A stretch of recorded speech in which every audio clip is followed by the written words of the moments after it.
Le professionnalisme, gage de réussite, c'est le titre d'un essai paru il y a peu aux éditions Le Gentil Normand.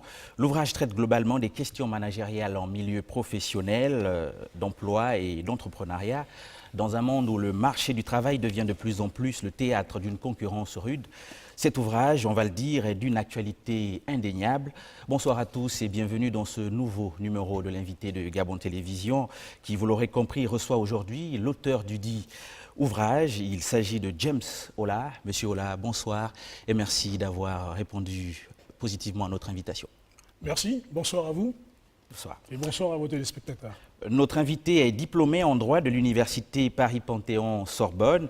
Il a notamment occupé les fonctions de consultant en ressources humaines à Shell International à Londres et de directeur Afrique de la politique des ressources humaines de cette même multinationale. Il est aujourd'hui consultant international et dirige l'Institut africain de développement du leadership, un cabinet qu'il a créé en 2005. C'est donc une part de sa riche expérience que M. Ola entend partager à travers cette œuvre. Alors, le professionnalisme gage de réussite, c'est le titre de votre ouvrage, un titre qui a valeur d'affirmation, une affirmation qui elle-même sonne comme une évidence, seulement on pourrait éprouver quelques difficultés à bien cerner cette notion de professionnalisme, tant son champ définitionnel est vaste. Quel est le contenu que vous lui donnez? Oui, merci pour la question. Effectivement, vous avez raison. Le professionnalisme est un concept qui est assez large. Par rapport à l'ouvrage et par rapport à ma conception, je considère que le professionnalisme, c'est la qualité d'une personne qui agit de façon professionnelle avec une compétence, avec une grande compétence. Donc je mets l'accent plutôt sur le savoir-être, c'est-à-dire l'attitude et le comportement de la personne qui agit. Je ne mets pas du tout de côté la notion de formation ou la notion de maîtrise technique d'un emploi. Non, je considère que c'est important, mais ce qui est plus important à mes yeux, c'est effectivement l'attitude et le comportement de la personne qui agit. D'accord. Dès l'entame du livre, vous soulevez un débat important en rappelant que le diplôme ne suffit pas à faire de l'individu un professionnel. Alors dans un contexte socio-culturel comme le nôtre, où l'on attache parfois un prix excessif au diplôme, où on lui voue quasiment un culte, est-ce que c'est votre manière à vous de combattre, de dénoncer ce fétichisme du diplôme? Oui, alors effectivement, le diplôme est considéré en Afrique comme étant, disons, le sésame qui vous donne le cachet de professionnel. Lorsque vous êtes diplômé dans une discipline, ben vous estimez que vous êtes un professionnel. Bon, moi je dis, vous n'êtes pas encore un professionnel parce que vous avez le diplôme. Et vous allez devenir un professionnel par l'action, parce que vous allez faire, par les solutions que vous allez apporter aux problèmes pardon, que vous avez à régler. Donc pour moi, le diplôme est un atout, c'est une bonne chose. Je dirais même que la culture générale, c'est même une très bonne chose. Mais ce qui est extrêmement important pour moi, c'est la compétence professionnelle. Ça veut dire quoi? Ça veut dire que le diplôme peut constituer un handicap. Nous avons un diplôme de tel niveau. Il y a des choses sur le terrain que moi je ne peux pas faire parce que je suis docteur, parce que je suis agrégé, parce que je suis. J'ai rencontré des personnes lorsque j'étais en activité dans l'entreprise qui, après 4 ou 5 ans d'activité professionnelle, continuaient toujours à rappeler qu'ils étaient docteurs en gestion, docteurs en droit, docteurs en ceci et en cela. Et peut-être que ces personnes n'avaient pas effectivement eu le développement professionnel qu'elles souhaitaient, probablement parce qu'elles avaient attaché une trop grande importance au diplôme.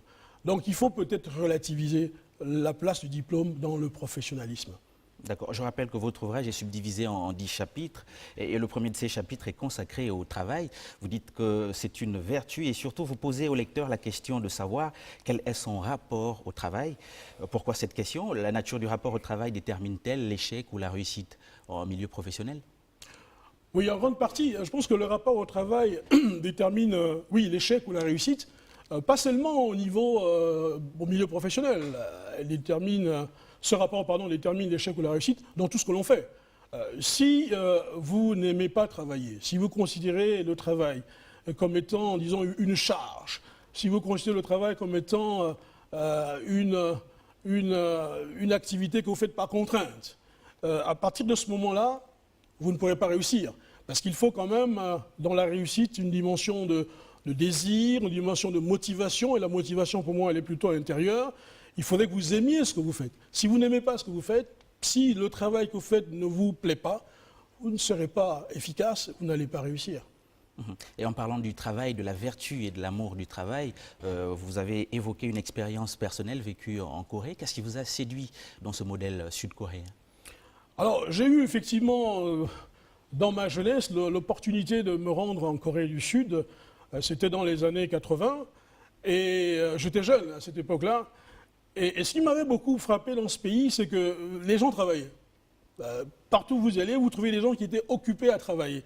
J'étais jeune et ça m'avait frappé. Ils avaient également le sens des affaires. C'est-à-dire qu'à chaque fois que vous allez dans la rue, vous avez toujours des gens qui vous proposaient des choses à acheter, qui vous emmenaient dans leur magasin en disant « venez voir ». Il y avait là des gens qui cherchaient vraiment à réussir leur vie et par le travail. Et ce qui m'avait un peu frappé aussi, c'était de voir que des personnes âgées, relativement âgées, quand je visitais des administrations ou des entreprises qui avaient des buildings, vous arriviez là au rez-de-chaussée, vous aviez quelqu'un qui est dans l'ascenseur, dont le travail était d'appuyer sur un bouton d'ascenseur avec le sourire. C'est vrai que ça peut faire sourire en disant oui, mais ça c'est du chômage déguisé, mais ces personnes-là travaillaient.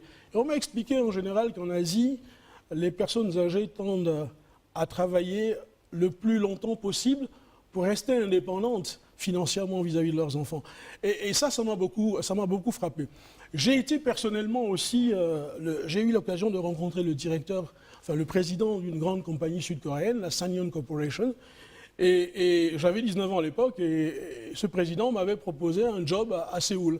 Parce qu'à l'époque, je pense que c'est le cas encore, mais on avait de très fortes relations commerciales. Enfin, le Gabon avait de fortes relations commerciales avec la Corée du Sud à travers cette organisation, cette entreprise. Et ils m'ont proposé un travail, j'avais 19 ans. Bon, je venais d'avoir mon bac et je voulais faire des études de droit, donc j'ai fait des études de droit.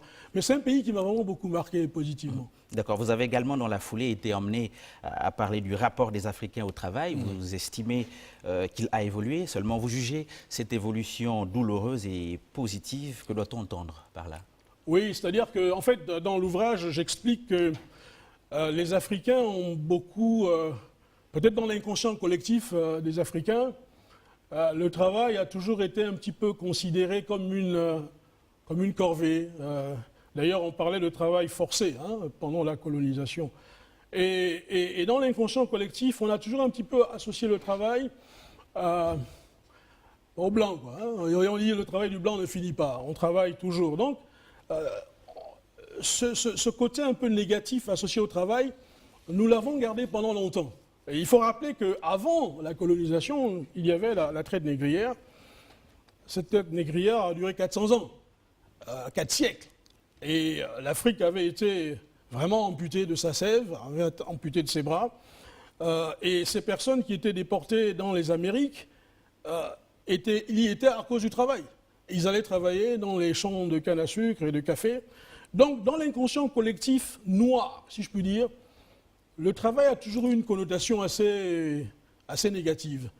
Dieu merci, je le dis aussi, il y a à peu près une cinquantaine d'années, depuis que nos États sont indépendants et que nous sommes libres de choisir le métier que nous voulons, les gens sont de plus en plus heureux et sont de plus en plus épanouis dans le travail. Et c'est pour ça que je parle d'une évolution douloureuse en retraçant ces différents aspect triste de l'histoire de l'Afrique, c'est-à-dire la traite négrière et la colonisation.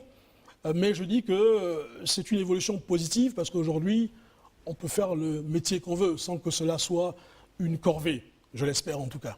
D'accord. Pour vous, le professionnel, c'est celui qui sait conjuguer savoir-faire et savoir-être, en d'autres termes, compétences et qualités personnelles.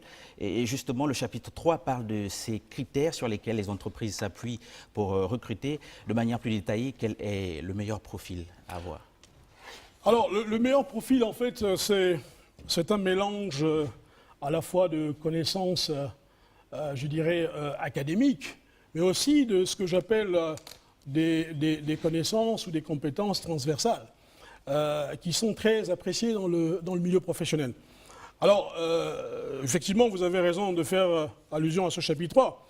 Bon, tout ce qui est vraiment compétences analytiques, tout ce qui est compétences liées aux technologies de l'information et de la communication, Je considère qu'aujourd'hui, un jeune qui arrive sur le marché du travail et qui ne sait pas se servir d'un ordinateur, il est vraiment handicapé. Il aura du mal à trouver un emploi. Aujourd'hui, les emplois, y compris les plus simples, exigent parfois qu'on ait à utiliser l'ordinateur. Donc, les compétences en matière de technique d'information et de communication sont vraiment indispensables. Il faut aussi, je pense, développer une polycompétence. Il est très important pour les jeunes, et même les moins jeunes qui sont aujourd'hui en activité, de se dire je serai probablement appelé à faire 2, 3, 4, 5 métiers. Et il faudrait que je développe des compétences dans ces différents métiers-là. Donc, se focaliser uniquement sur une compétence, c'est aussi un handicap. Donc, il faut être polycompétent et c'est très important. Il y a un certain nombre de compétences en termes d'aptitude interpersonnelle, la capacité à pouvoir avoir une bonne intelligence émotionnelle, à pouvoir travailler avec les autres en équipe. C'est très important parce que demain, quand les jeunes sont sur le marché du travail, ils auront de plus en plus de chances de travailler en équipe. Même s'ils sont techniquement bons, même s'ils ont un très bon diplôme, mais s'ils n'ont pas cette intelligence émotionnelle, ces compétences qu'on appelle un petit peu interpersonnelles, ils auront du mal parfois à avoir des promotions, à être promus chef d'équipe, parce qu'ils ne peuvent pas travailler avec les autres, ainsi de suite. Donc, tout ce qui est qualité de leadership aussi, avoir la capacité de se fixer des objectifs, et puis poursuivre ces objectifs-là. Voilà les compétences qui sont de plus en plus recherchées et qui sont exigées en milieu professionnel. Donc, communiquer, savoir parler, savoir écrire de façon professionnelle, ce sont des choses qui sont extrêmement importantes. Et la capacité à apprendre, c'est quelque chose qui est important dans l'entreprise. Si vous êtes capable d'apprendre, d'ailleurs votre diplôme prouve que vous êtes capable d'apprendre, mais si vous continuez à apprendre, vous avez de fortes chances d'être un très bon professionnel. Parce que la formation continue, c'est celle qui vous permet de rester effectivement dans le feu de l'action et donc dans la capacité à délivrer un bon niveau de performance. Vous parliez également de cette notion de l'écoute en milieu professionnel. Quels sont finalement les avantages qui peuvent être attachés à une écoute attentive en milieu professionnel? Alors, dans le livre, c'est vrai que vous revenez par rapport au milieu professionnel, vous avez raison, mais pour moi, le professionnalisme, il va au-delà du milieu professionnel. C'est vraiment les qualités d'une personne. Ça veut dire que lorsque vous apprenez à écouter, parce que l'écoute n'est pas naturelle, vous savez, l'écoute, on apprend à écouter. Lorsque vous apprenez à écouter, c'est-à-dire lorsque vous avez la capacité de garder votre point de vue, d'écouter le point de vue de l'autre, même si vous n'êtes pas d'accord avec lui, de le laisser terminer ses phrases, de ne pas les terminer à sa place, de le laisser terminer ses phrases, de laisser exprimer son point de vue, ça s'apprend, ça se travaille. C'est pas facile, parce que ce n'est pas naturel. Je dirais que naturellement, on parle. Naturellement, quand on sort du sein de notre maman, on crie. C'est la première chose qu'on fait. Mais écouter, c'est vraiment indispensable. Écouter, c'est écouter attentivement la personne qui vous parle.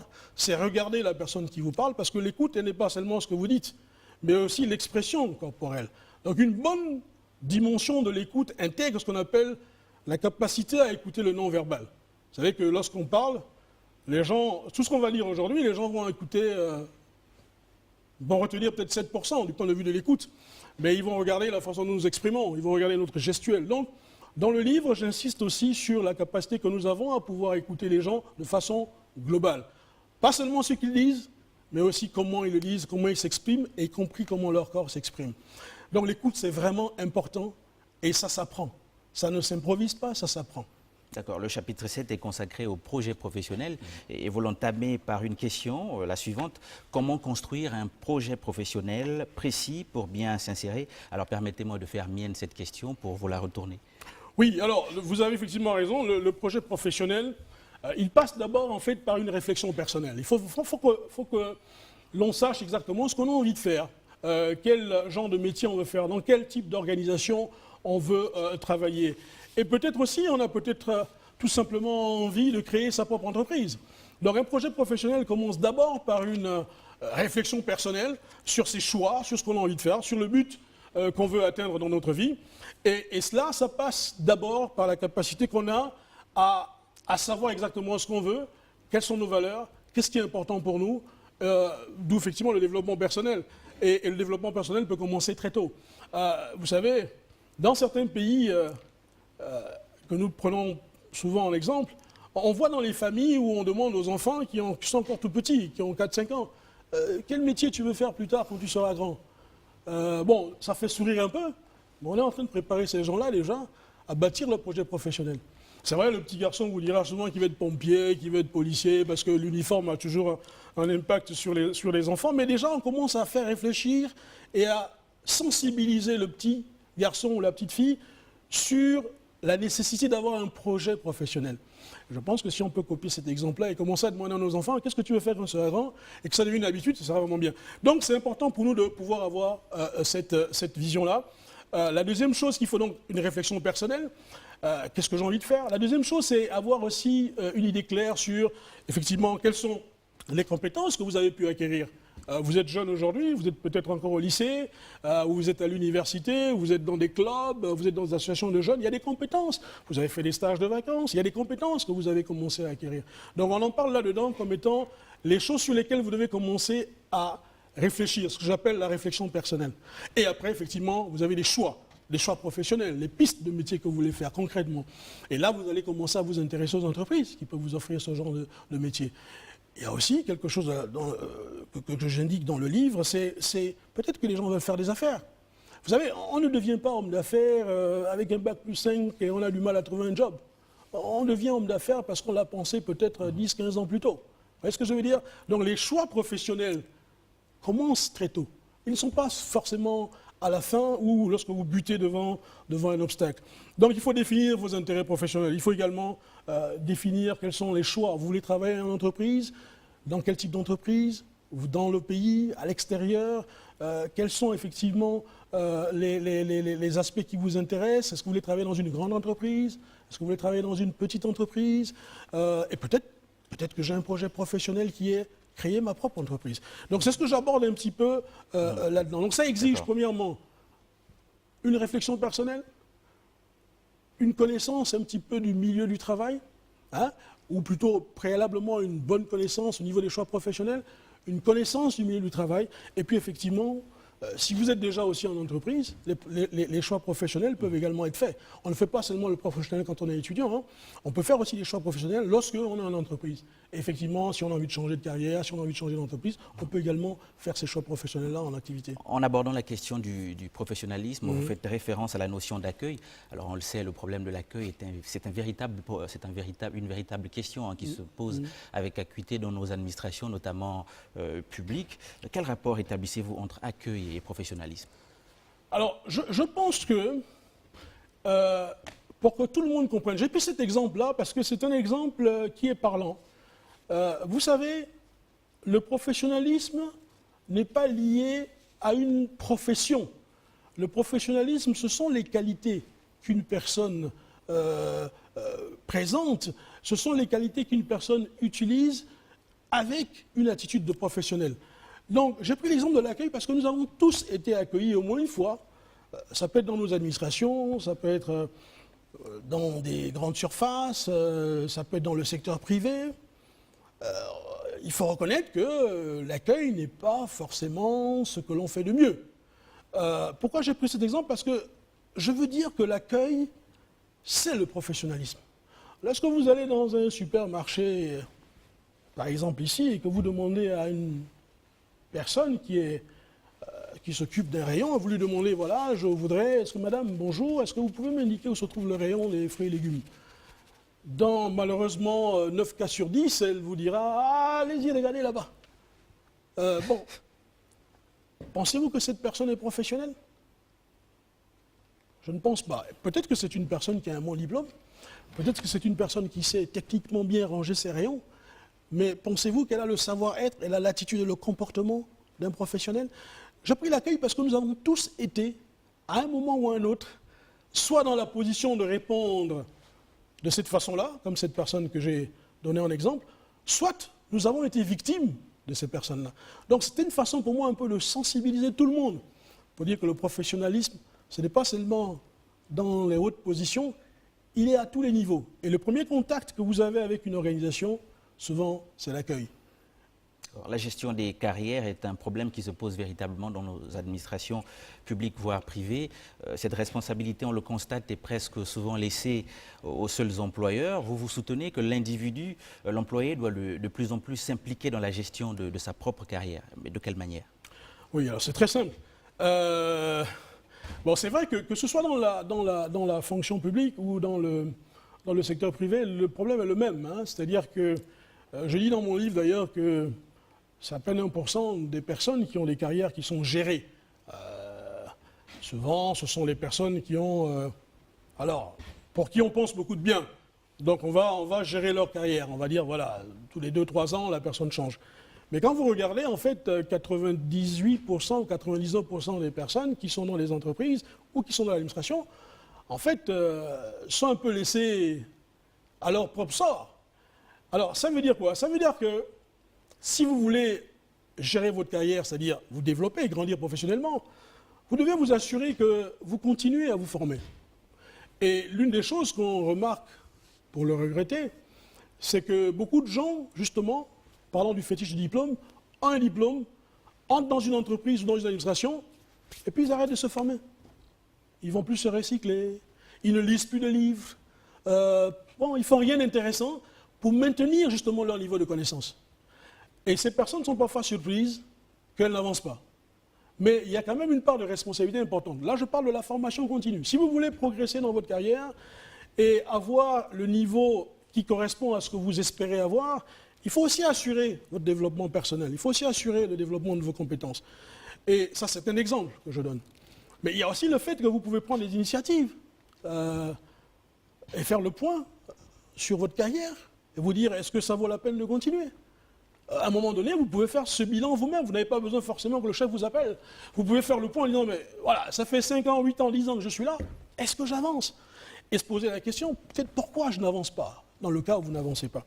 Donc, assurer sa formation continue, faire un bilan à la fois de compétences et un bilan de votre carrière, c'est une responsabilité qui est celle du fonctionnaire ou de celui qui travaille dans le secteur privé. Et on se rend compte aujourd'hui que les entreprises ont de plus en plus tendance à donner aux gens, pour celles qui le font encore, la formation, pour assurer leur employabilité. Mais les entreprises ne vous assurent plus une carrière. C'est vous qui devenez votre propre PDG. Et vous décidez de partir ou de rester et se battre pour pouvoir progresser. La formation continue, c'est très important. Votre propre bilan personnel de carrière, c'est extrêmement important pour prendre les bonnes décisions. Le dernier chapitre du livre a pour intitulé « S'auto-manager, avoir une éthique des affaires et une culture qualité de façon claire et concise ». Qu'est-ce que ça veut dire? Faire face. Vous savez, là encore, je mets l'accent sur la dimension attitude et comportement. S'auto-manager, c'est faire face aux événements qui peuvent vous arriver. Cultiver une attitude zen, cultiver une attitude sereine, ne pas s'emporter à la première contradiction, c'est extrêmement important, mais aussi ne pas également se décourager face à un obstacle que vous avez. Dans la vie, nous avons tous, à un moment ou à un autre, connu des difficultés. Nous avons connu parfois des situations qui nous ont psychologiquement diminués, parce qu'on était vraiment troublés.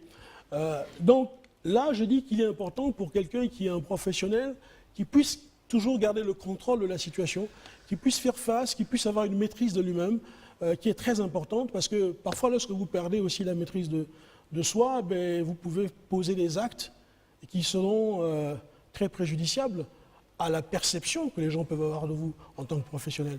Donc c'est extrêmement important. La culture qualité, c'est important aussi, parce que j'indique que la culture qualité, elle est indispensable, c'est-à-dire faire bien, toujours faire bien la première fois, avoir ce souci du travail soigné, du travail de qualité. Je rappelle que ce livre, vous le dédiez, le destiné à la jeunesse africaine, une jeunesse que vous voulez bien éduquée et bien formée. Vous appelez d'ailleurs à une révision des systèmes éducatifs et de formation actuels. Que leur reprochez-vous? Alors, je ne reproche rien au système actuel. Ce que je dis, c'est qu'il faut le changer. Vous savez, moi je pense que l'école est un bel endroit pour apprendre la méthodologie, pour s'ouvrir aux autres. L'école est un bel endroit pour pouvoir apprendre à réfléchir, avoir une capacité d'analyse. Mais je pense que l'entreprise ou le terrain est l'endroit où on apprend un métier. Je pense que nous avons beaucoup de nos jeunes qui ont des talents, qui ont des passions, qui ont un bon potentiel. Mais malheureusement, nos écoles sont... On vous forme, on vous bourre la tête de connaissances. Et d'ailleurs, vous avez du mal à les mettre en pratique parce que vous avez même du mal à trouver des stages. Donc, moi, je suis pour une école où, par exemple, je donne un exemple concret, le matin, les jeunes enfants pourront faire ce qu'on fait actuellement, l'histoire, la géographie, les mathématiques, ainsi de suite. Et tout l'après-midi est réservé, par exemple, à des activités d'éveil. Ça nous permettra de pouvoir identifier les talents de tous nos enfants. Il y en a qui sont très bons en français, mais il y en a aussi qui sont très bons en dessin, qui sont très bons en arts ménagers, qui sont très bons en ceci. Donc moi je pense qu'il faut déjà qu'on repense notre école. D'accord. La partie théorique, c'est bien, mais la partie pratique, la partie manuelle, la partie talent et passion est extrêmement importante. Ça, c'est vraiment au niveau scolaire. On peut en discuter effectivement dans les niveaux supérieurs où je pense qu'il faut vraiment promouvoir et développer l'alternance. Nous sommes arrivés au terme de notre entretien. Merci, M. James Ola, d'avoir accepté notre invitation. Je vous remercie. Vraiment, je voudrais clore cet entretien en remerciant la direction générale de Gabon Télévision qui m'a fait vraiment l'honneur, je dirais même le privilège, de pouvoir m'adresser à vos téléspectateurs, au pays, au Gabon, mais aussi de façon beaucoup plus large. C'est vraiment aussi la marque de l'attachement que vous avez dans ce volet éducation, qui est le rôle du journaliste. Et je suis vraiment honoré de ce que vous m'avez permis de faire aujourd'hui. Donc, merci encore et j'espère que nous aurons l'occasion de nous revoir et que ce livre pourra effectivement contribuer au développement de nos jeunes, mais aussi de nos moins jeunes. Merci une fois de plus. Je rappelle que notre invité est l'auteur d'un ouvrage qui vient de paraître aux éditions Le Gentil Normand et dont le titre est « Le professionnalisme, gage de réussite ». Cet essai qui aborde les questions managériales en milieu professionnel et entrepreneurial est le 4e de l'auteur. Avant, il a écrit sur le management, la gestion du temps et le leadership. Merci à vous de nous avoir suivis et à très bientôt sur les antennes de Gabon Télévision.